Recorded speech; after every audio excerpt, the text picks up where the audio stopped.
Hi, my name's Kevin, and this is the Bible Artist Podcast. And today we are going to be discussing House of David, Season 2, Episode 5. We're going to be getting into all the different stuff, the God of Swords, the different things going on in David's love triangle and Saul's love triangle, and all kinds of relationship drama going on this season. But before we get too far, if you are not familiar with the Bible Artist, I have an entire website where I produce resources that are focused on Bible adaptations. So Bible shows like House of David, The Chosen, Promised Land. I do reviews, analysis. I do Bible studies for The Chosen and House of David, and a variety of other kind of resources and things like that. Obviously, there's also this YouTube channel. If you have not subscribed, we would love to have you join us. And yeah, I do a variety of different videos and explainers on here as well. So definitely, if you want to check out my other resources, you can also support the Bible Artist through my Buy Me a Coffee. You can check out the link in the show notes. I'm joined, as always, by my co-host, Victor. Victor, thanks for being with us. And we are, like I said, going to be getting into Episode 5. Before we start kind of digging in deep, Victor, do you have any kind of just initial impressions or thoughts on the episode? It was kind of I wouldn't say a placeholder episode, but it was one where it was kind of leading to more stuff that's going to be happening later. Just a good, solid episode. Yeah, I would say like out of the season so far, I felt like there was some really cool stuff in it, but I also felt like it was like one of the weaker compared to some of the other episodes, which have been like really strong. I think in part because of the structure of the season and how we've got this 1 year time jump, and so they're kind of having to like get things started again, and sometimes it can feel a little awkward, or I feel like there can be kind of some issues that are a result of kind of that time jump, or just the need to kind of jumpstart certain storylines and things like that. Overall, still enjoyed the episode, still think that season 2 is on a good trajectory. Yep. So my title for the episode is Mychal's Tragic Fate, and we are going to we'll wait and get to that in a little bit. So like I said, the episode starts with, we get like a montage of David fighting in all these different situations. It's well shot, cool kind of transitions between the different scenes and the fighting, and there's some cool combat and stuff like that. And we see David kind of, he's gone from kind of that young leader phase where his followers are still kind of like, can we trust this guy? But then, episode 5 really kind of episode 4 cemented that his followers that really kind of gotten on board with him. And so we see the fruit of that in all these different victories that they have, and how he is, winning battle after battle, and God is with him and all of that. Do you have any thoughts on kind of just the transition and how it sets up the episode? Yeah, I mean, I just loved how you really got a good sense of David progressing. You believe that he, over the course of this year, that he is now somebody who will command men and who will have the respect and the admiration of the people that he's commanding. You just kind of feel it. He knows what he started off not knowing anything, being a liability, if anything, in a battle, and now he's right there with the best of it. Yeah, I do definitely feel like that's been one of the strengths of House of David season 2, that they've like the first few episodes, they really took the time to help us see David developing and him earning the respect of his men, so that now that he is kind of this leader and he's commanding battles and stuff like that, it feels like it's been earned. Like from a storytelling perspective, we're like, okay, yeah, we're here with them. We've kind of seen this all progress, and it feels, it makes sense, much more so than a lot of comparative shows and things like that. We also see him continuing to develop as a singer, and we see him start to kind of write some of the Psalms.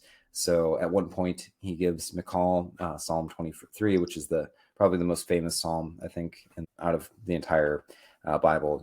The Lord is my shepherd, I shall not want. He also, we see him kind of writing a couple other Psalms. I have them written down in my episode write-up, but I don't have them here. It's like Psalm 92 and 41 or something like that. You can look in my write-up. But we're seeing him not just like demonstrate kind of his leadership, but also kind of his spiritual connection with God. The episode really kind of emphasizes the connection between those two things. The reason that he is having all these victories isn't just because he's some child prodigy, but because he has this kind of deep connection with the Lord that flows into strengthening him to lead his troops. And one of the other kind of outflows of that is his Psalms and him writing scripture. And he even kind of acknowledges to Mychal that he thinks that these are not from himself, but actually from God. I think it was cool that they started to kind of introduce, that kind of complicated dynamic of a character who is producing scripture and what that must be like for that person, and how that kind of fits into our understanding of David and his role. Yeah, I just love this. Like, it's one of the most common, or not more common, most widely known Psalms, and to kind of see what could be its origin story really establishes it as something that is coming from David in a personal way, not just something he's just writing. Kind of, like I said, something this show is able to do is kind of give us these kind of moments where you can kind of really connect with scripture in a way that racing through like a movie or something never gives you any time to do.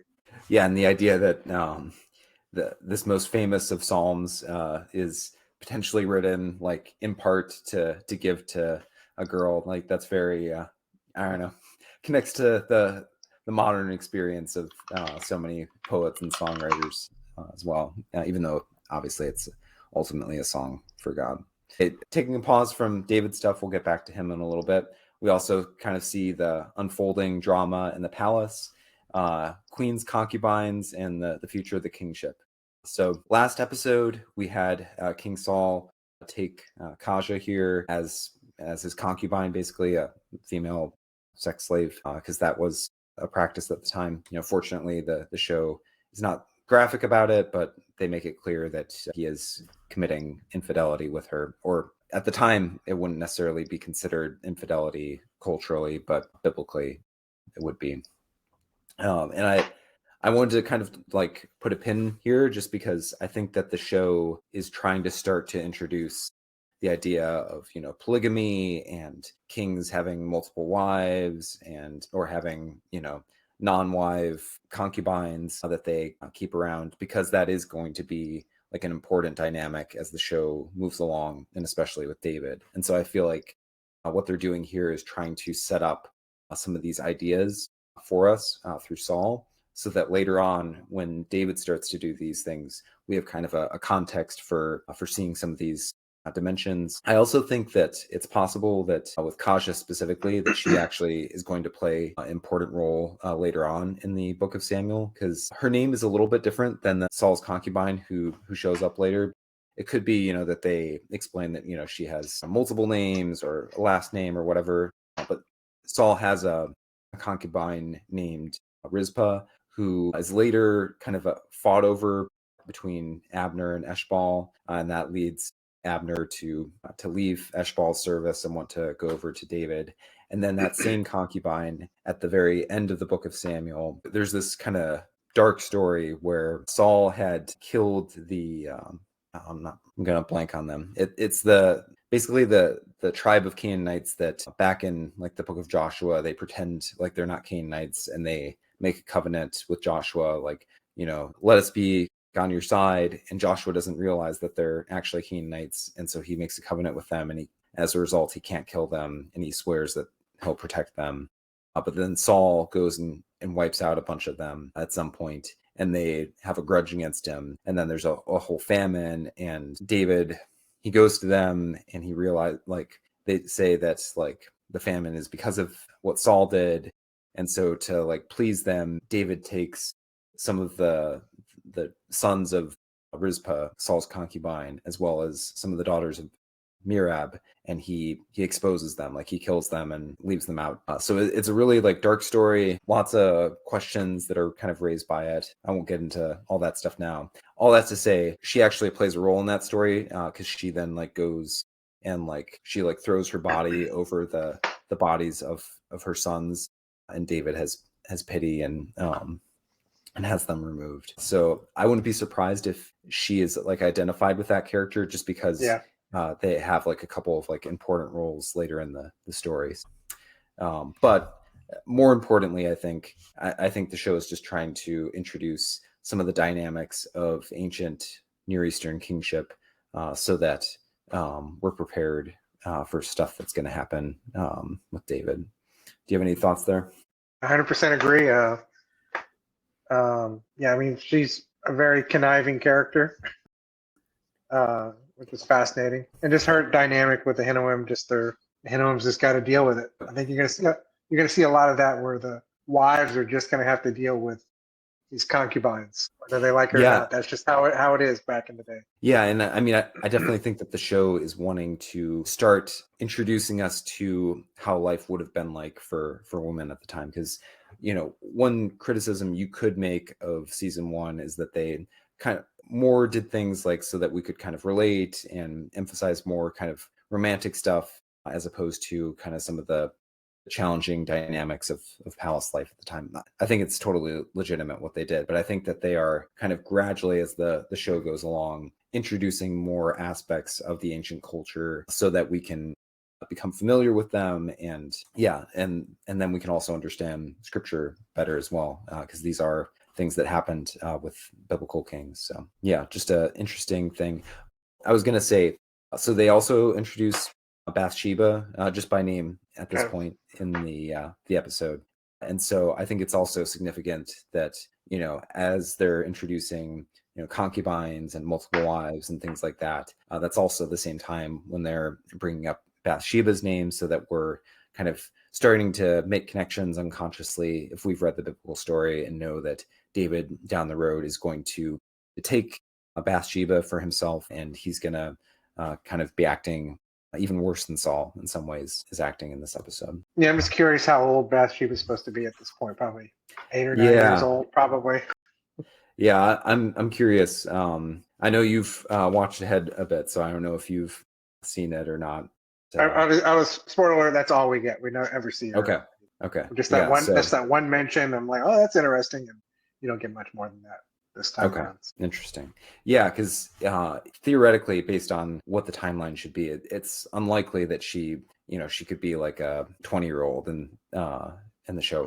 I'm sure that the show is going to play with the timeline in different ways because, often with a show like this, like The Chosen does this as well. Like they move things around chronologically or, shift things sometimes. So, if they make age her up a little bit so that it's doesn't feel like as creepy, I'm thinking of like Padme and Anakin in the Phantom Menace or whatever, right, where like if you have a character on screen as an adult with like someone who on screen is a kid, and then you skip ahead a few years, it still feels creepy that that they're together. I mean, in some ways it should feel creepy. I don't know. And Uriah also, same problem for him because he's an adult at this point. Yeah, they're gonna have to do get something off of that. There's I'll get back to Bathsheba because I have some other thoughts on some of the stuff that they may or may not do with that. Okay, so other stuff that they're kind of like hinting at or building ahead. So this episode, it's very much they're very kind of upfront with the theme of like, you gotta kind of leave the past behind, look ahead, and also kind of look ahead for darkness or for things to watch out for. And so one of the areas where there is going to be some darkness is in David's relationship with Mychal. So, having introduced kind of all the ideas of multiple queens or concubines and things like that, we then kind of see David's relationship with Mychal start to falter a little bit. I mean, they both clearly still love each other, and they're feeling kind of torn about the situation. Mychal at this point has kind of officially moved on and is trying to be like a school teacher, basically for kids in the royal palace, which I feel like is just like a very tropey or like, I don't know, very typical place to put a female character like that. But one of the things that interested me more in this episode is how they bring back like Joab's interest in her, and they have that kind of scene where she totally unconsciously like friend zones Joab. Like he's coming in there like trying to hint at his interest in her, and she's totally oblivious to it because she's so focused on David. And then she's like, oh, can you do something for me? And he's like excited, but then she's like, can you look after David? And he's like, or maybe she says like, can you protect David from and he's like, you don't even know how much I'm protecting David. So I like that whole scene. I thought that was pretty well done with Joab. But I bring it up because I think that they're foreshadowing how, later on, as David gets multiple wives, as he starts living into the typical norm for an ancient king a little bit more, that's going to cause even more cracks between him and Mychal down the road. And I think that it's at that point that they'll kind of pick back some of these threads that they have kind of hinted at with Joab and Mychal, and maybe that'll kind of also contribute to kind of the blow up between David and Mychal that's described, probably not for a couple more seasons, but that's Right. one of the. Okay. So just to be clear about what I'm hinting at. So in 2 Samuel, the main story that I'm thinking of is David after he's become king. He's defeated Eshbal. David is kind of undisputed king. He's taken over Jerusalem, and he decides to bring the ark into Jerusalem. And this is the famous story where David is, at least sometimes it's translated, David's dancing naked before the ark. It may be that he had some sort of ephod on, but regardless, he's dancing in an undignified way before the ark of the Lord, which it'll be interesting to see what they do with that. Anyway, Mychal sees David dancing, and she's mad about it, probably because she feels like he should be acting a little more dignified given his kingship. And they're gonna have to, do some things to put her in a state of mind where she's worrying about that, because that's definitely not where she's at right now. But at that point, she doesn't like how David is dancing before the Lord, and she criticizes him, and David shoots back, and he's like, God put me in the place of your father.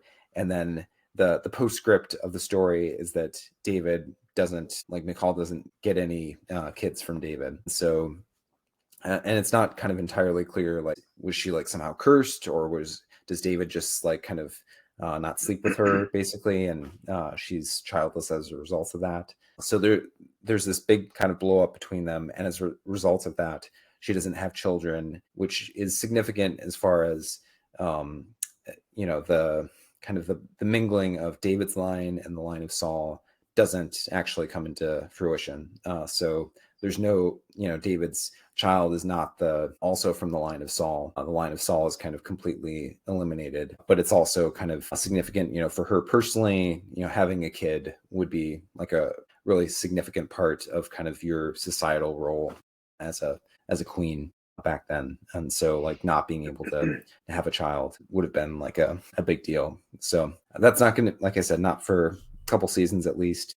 But yeah, I'm just interested in how they're like starting to plant little seeds for things like that after having, spent a couple of seasons building up their romance. I do find it interesting. That's probably apparently biblically, or the first biblical example of friend zoning Yeah. we have. Yeah. I can't imagine. I don't think there was any prior to that. Yeah. Okay, so moving, or do you have any other stuff on kind of the David, Mychal? No, it would just be speculation about what they're going to do with Joab. Yeah. And I think just looking ahead, I think it's going to be a case where she's alone and he's going to kind of be her half friend zoney kind of comforter, to where something will probably happen. Yeah. That'll just kind of make it to where David doesn't want to be around her, to where they don't have any kids. It's kind of, I was trying to say, is like, how can you go from this love story to whatever it's going to end up being? It's going to be, I think they'll have dark problems on both sides. Like David is obvious, he's having multiple wives. He, takes Bathsheba. So in some ways, Mychal has every reason to be mad at him, although not necessarily at the point in the story when their rupture happens. And then on her end, I think so. It could be that the thing with Joab happens first, like before the rupture with David, and that kind of contributes to why David seems to kind of fly off the handle so much in his response to her. Or it could be that Joab like comes back in to the picture after the rupture happens, and he tries to sweep her away as a result of that. But they're setting some stuff up there. Joab also, he's a big character in the story of David. On the one hand, like kind of very loyal to David. Like, he's the one who's willing to do like the dirty deeds, which we've already seen him doing on behalf of. He's going to do that even more so on behalf of David. Killing people in cold blood. Doing things that pretending like he's going to make a deal with someone and then stabbing them, that kind of thing. So Joab's like a significant character and a significant kind of thorn in David's side. Yeah. So I think it's not a mistake that they're kind of having him interested in her, because that'll kind of allow him to be a more problematic character for David. Yeah, I'm getting a little bit of Lancelot vibes from him, where Yeah. he's the loyal friend, but he's also attracted to the king's wife. That's a good He connection. doesn't know how to deal with it. Yeah, he's like a less noble Lancelot. Okay, let's get into kind of the other kind of major storyline for the episode, which is, the search for the God of Swords, who is, we've already gotten into this, the father of Bathsheba. Now, if they kind of keep biblical character names and stuff like that, then this should be Eliab. I don't think they mention his name in this episode. I don't know if they do later on down the road in the show, but Bathsheba's father is named Eliab in the Bible. And I bring this up because it's actually kind of significant. I hope that they do this. If you kind of like look at, you like piece together little bits in kind of when like this character's father's mentioned or whatever, you can figure out that Bathsheba is the daughter of Eliab, and Eliab is the daughter of Ahithophel. And Ahithophel is one of David's counselors who like abandons him and joins the side of Absalom, David's son, who rebels. That'll probably be the final season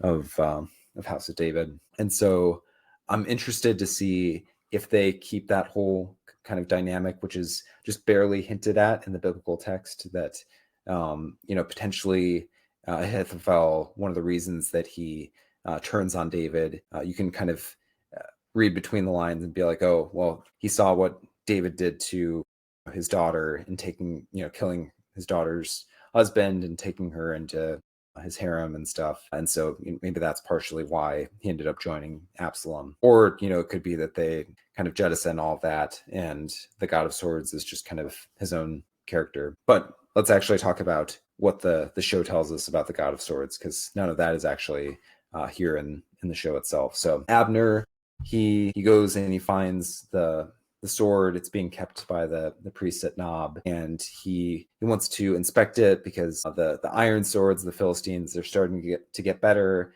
They're starting to destroy the Israelite swords, and basically they're like, we can't keep going like this. We need to get our own iron swords. We need to find the people who are producing these for the Philistines. So Abner finds Goliath's sword, and he finds kind of a mark, which is like a signature of the smith that made it, and he identifies it as the God of Swords. And then Abner takes David and Jonathan, a little strike force, to Mos Eisley, also known as Endor, which I didn't even mean to make a joke. Those are both Star Wars locations, but I say Mos Eisley because the way they depict Endor is very much like this wretched hive of scum and villainy where everybody is gambling, and they didn't really throw some real obvious prostitutes, but you get the picture that there's probably a lot of prostitution, gambling, all kinds of illegal things going on there. And they meet the God of Swords, the guy who produced Goliath's blade. He's having snakes fighting against each other in a ring for people to gamble on. And they eventually convince him to come back with them because Abner reveals that somehow he knows where the daughter of the God of Swords, where she is. And it's revealed that his daughter's name is Bathsheba, who obviously is the woman who David will go on to sleep with in the famous David and Uriah story. Yeah, I don't know. What'd you think of kind of this whole storyline? It was cool. I mean, is there any biblical basis for any of this kind of stuff besides? I mean, I'm trying to think of like, is it even just kind of based on something that's whatever? It just, I mean, it felt very fantasy-ish. This is like, it felt pure. It's fun and interesting, but it it did feel a little different tone than the rest of the show. Yeah, when you said it felt like fantasy-ish, I agree with you. Tonally, it felt like more like we were just kind of doing like freewheeling, like world building, where we're creating this fantastical city where there's all these fires and all this stuff. Yeah, we don't know too much about Endor, and yeah, we definitely don't know anything about like who made Goliath's sword or any of that. So they're just kind of like, I think, running with things. Yeah, so that's where I felt like a little mixed about. Yeah, like it's like It's kind of interesting, and I'm sure like that character and this whole storyline. Generally, like I like where they're going with the idea of like the Israelites feeling like they have to match the Philistines for technology, because that plays into this theme which was introduced way at the beginning of the season, and which I think is biblical, which is the Israelites. They're often faced by technologically superior foes, and the temptation is to fear that technology. But if they, what they should actually be doing is trusting in God, just like they trusted in God in the face of Goliath. God is, bigger than iron swords and things like that. But the impulse of, Saul and Abner and most of the Israelites is to just focus on trying to match it and try to get their own version of it.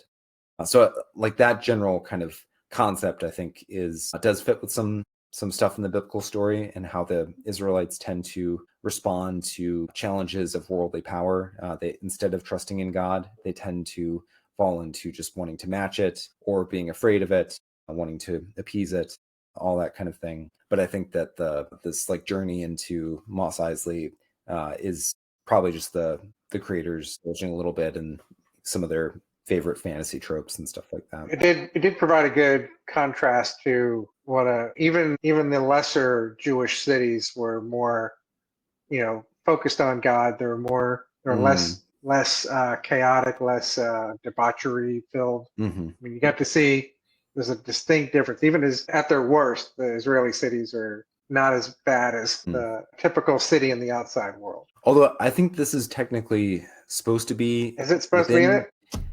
like, I think it's supposed to be like on the outskirts of Israel, kind of like maybe like semi in it. I don't know. It's not one of the tribes though. I mean, it's not like underneath, because they had to That's they true. had to make they had to have a task force to sneak in. You wouldn't have to do that if it was just one of the other tribes. That's true.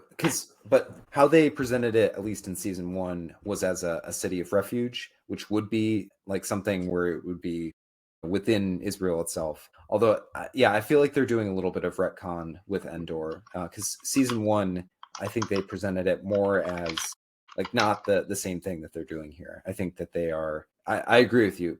Based on kind of just this episode, the way they present it, it feels very much like this is just kind of its own independent city where anything goes and whatever. Yeah, so maybe they're just kind of like retconning the idea that it's a city of refuge, and just saying like this is Yeah. kind of maybe Eshbal was able to go there because anything goes, but it's not actually one of the tribes or part of kind of the actual kind of structure of Israel. Yeah, and just the fact that this really felt like a made up, not made up, but just a created thing, because we're going to get a task force made up of conveniently our main characters Yeah, that are going to sneak in and do this actiony kind of thing. And and it just felt a little created, a little do your thing and let's get back to the story. Is kind of how I was feeling. and it kind of felt like it was a little bit like manufactured to jumpstart some of the characters. Like we need to get Eliab out of kind of his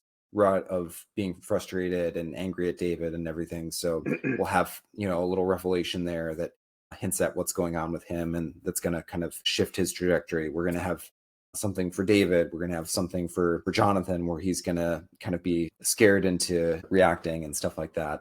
So I guess when I was kind of hinting at having like some issues with the episode, this is one of the areas. I think it kind of feels like, yeah, this is like an invented story. They like it also kind of feels like unlikely that Saul would be sending his top general, his son, His son. his top commander, like all of them on this one little mission with their top soldiers or whatever. So it just kind of felt like the show contrived it in a way that felt slightly artificial and unrealistic, and then on top of that, having it kind of be this whole kind of invented area where things kind of happen just not based on rules that have kind of been set up till this point. Yeah, I felt like that was like part of the weakness of the episode. Yeah, the show so far has done a really great job of, when they create things like this, it's bringing in some kind of biblical something.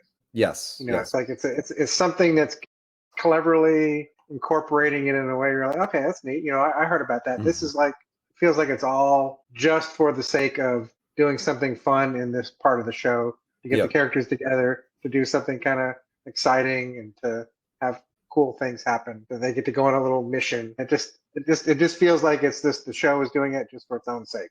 It's Yeah. fine. Any other show doing that, I would probably be giving it the total thumbs up. But so Mhm. far, this show has shied away from doing any of those kind of obvious, easy TV kind of things. And I think part of why it feels like a little more arbitrary too is because we have the 1 year jump. Like it doesn't kind of naturally emerge out of the events of things that have happened before. I mean, they've already set up the whole iron situation and things like that, but they're able to just kind of place him in this one city, which very conveniently Abner is from and is able to find his way around. Like it just feels like there's a few different, from a writing perspective, like convenient things that the show does with the whole kind of setup. And yeah, like you said, some of it just kind of feels a little more manufactured. Not that like there aren't other events that the show's manufactured, but they feel a little more maybe organic. And like they're kind of explicating aspects of the, like with the episode where they're going to Dan.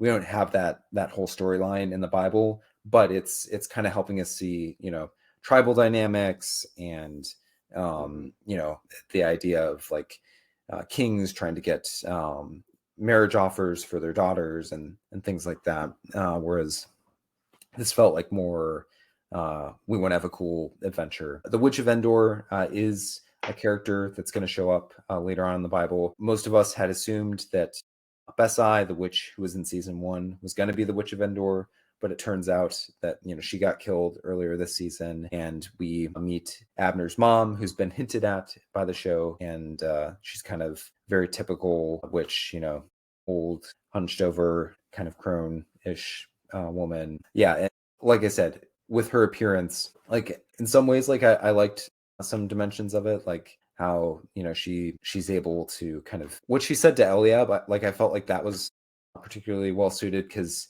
like he had this kind of brush with death that was kind of hanging on him. So like I think I liked her use there, but it just kind of felt like they used her a little too conveniently to kind of kickstart some of the characters and the changes that they should have. And she just kind of like interacts with David and is like, oh, like spooky, because you've got God in you, so I'm gonna let you all go. Like I don't know, I feel like they could have done things a little bit differently. I'm glad that they have that character kind of introduced more, and I find her kind of interesting, but I just think that they could have handled that whole a little bit better. Yeah, bag on this too much. It does it very well. Yeah. It just feels inconsistent with the rest of the show, the way it's handled a Yes. lot more organically. Yep. Yeah, I would agree with that. Like I think we are talking about it a lot because it stands out compared to like the rest of season 2.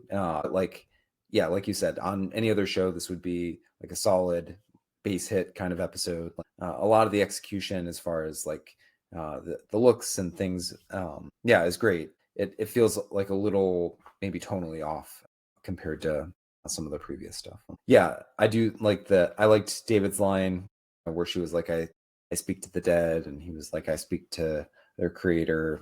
So they're kind of they definitely do some building up of David.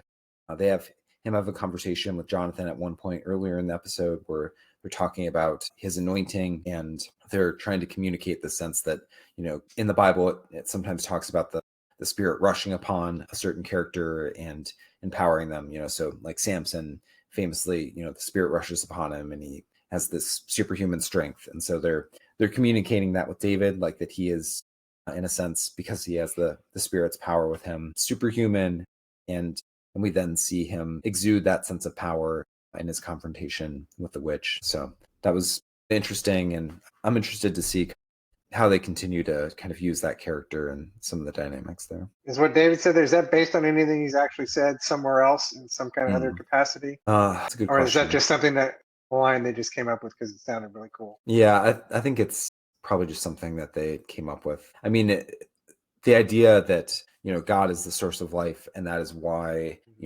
witches and mediums and necromancers are rejected, because we should be seeking to speak to the living God and not the dead. That's definitely like a biblical dynamic that I think they're trying to capture there. but the specific lines I don't think are drawn from anything. So then the witch, she gives David this line about how, you need to kind of live in the truth, which, again, like it kind of, feels like they got captured so that the witch could kind of give him the lesson that he needs to learn. But unfortunately, like Eliab still hasn't quite learned that lesson, although maybe he finally gets it at the end of the episode, because Abinadab, I think, one of David's other brothers, confronts him and can tell. No one knows what Eliab has done, but Abinadab can tell that Eliab has, been harsh on David and is jealous because he wanted to be the hero of the family. And he's basically like, God didn't, David, he didn't choose to be this. God chose him for this position. So Eliab, a lot of his issues, the show is kind of inviting us to think of them as kind of emerging out of him not living in the truth. He has been kind of living this lie, pretending, covering up the horrible deed that he was forced to do by Joab and under the orders of Saul. He's also kind of covering up some of his frustration with David, or some of the guilt that he has on the inside, and he's projecting all that in anger at David. And so, I'm kind of interested to see kind of where the show leads to with that character. Definitely think that they're kind of setting up him for a moment where he's going to finally realize that that a lot of the anger that he's directed at David is his own guilt or his own kind of self-loathing, but he isn't quite there yet. Yeah, a lot of this stuff I kind of described as like spackle storytelling. It's like, we're at a certain point and we need to smooth this episode over with the episodes that are coming. Yeah. And what's the easiest way that we can really not speed through it, but just kind of smooth it over as easily as possible? This is a good way of doing that. It just kind of establishes what is his deal. Even if you thought his deal was something else, they're now saying this is his deal, living in the truth. And that's going to play going forward. So that kind of does that with a lot of the characters here. Like, here's where you are. This is what you're dealing with. This is what you have to do going forward. Yep. Which, it's kind of ironic given that, it's the witch who's telling him this, and she's actually like very spot on for most of the characters. Like, maybe she kind of tinges things a little bit. Like, I kind of feel like they could have done the opposite, where like the witch is like telling them like lies or whatever. Kind of like the Wizard of Oz in a way too. It's like you go there and you get all your fortune, your future told to you, or your little fortune cookie. Another kind of living in the truth moment, because that's definitely one of the themes of the episode. So David, up until this point in this show, he's still supposed to be marrying Mirab, but for the past year, he's just been like putting it off and being like, oh, I'm busy fighting all these battles and I can't, which is like, I wish that the show had kind of spelled this out a little bit more. But in ancient Israelite society, after you got married, you were supposed to stay home from battle for a year. And so it does kind of make sense that David wouldn't want to get married right now if there are kind of all these battles that he has to be having, because once you get married, you are supposed to stay home for a certain amount of time so that you can have a kid, and so you can kind of bond and stuff. And they may have to kind of speed past that, or David's honeymoon may just get interrupted. You don't have to tell me, because I'm sure that you know what's going to happen. But anyway, so David, he's been putting on the show since the last episode, trying to pretend like he is on board with the whole marriage with Mirab, but he finally has to go to Saul at the end of the episode and be like, I can't do this. She's not the one I truly love, but I know you might not want to give me Mychal. That's fine. Who am I? Which the line, like, who am I? I'm just a shepherd. That is in the Bible, and that in the Bible, that's all David says in response. Like, Saul offers him Mirab, and David's just like, who am I to marry the king's daughter? And then Saul marries her off. And so I know you can't speculate because you've already watched ahead, but I'm assuming that this is setting up Saul's going to be frustrated at David. He's going to end up giving Mirab to Adriel, and then we'll get the whole. I think this is probably kind of a turning point for Saul, because he's going to be so mad and suspicious of David because of him turning down Saul's command, that Saul's going to be like, okay, you want Mychal, I'll send you on a impossible quest and try to get you killed. as a result of that. So I'm guessing that's where we're going to be going in episode 6, maybe, or if not by episode 6, then definitely episode 7. And poor Mirab, though, she was so excited, but things are not going to turn out well for her in the long run. Yeah, one other like kind of place where I felt like the episode faltered was with Jonathan and Sarah, because the whole like reason that they didn't get together last episode was because of like her issues. Like she had frustrations with him because of her brother or whatever. And then this episode, Jonathan has this moment where he's confronted by the witch, and he is that maybe his life is going to be short, and so he rides over and he comes and he kisses her, and then suddenly they're like all good together, and like there's not really an explanation for why she is now accepting him. It's just that I guess she saw the extremity of his passion, and that like overwhelmed whatever her objection was before. I mean, I'm sure that we'll get like a little bit more next episode as they're kind of coming to terms with their relationship or whatever. But it felt a little strange that like the main roadblock to the relationship up until this point was on her end, but then the thing that changes this episode isn't on her end. It's just, and it's not even that like, the issue was that like Jonathan was a jerk and he needed to learn his lesson and change and come back to her. Like Jonathan was a great guy. She just had kind of like this trauma that she was struggling to deal with. And then Jonathan just became like, is even a more great guy, and he comes like she doesn't really have any opportunity to see any sort of change. She just like immediately kind of accepts him. I mean, I know that they have limited time and stuff like this, but it felt a little kind of rushed, I guess. Well, I'm going to make a speculation here that kind of ties in with what we were just saying about spackling over the whole Witch of Endor. I probably would guess that this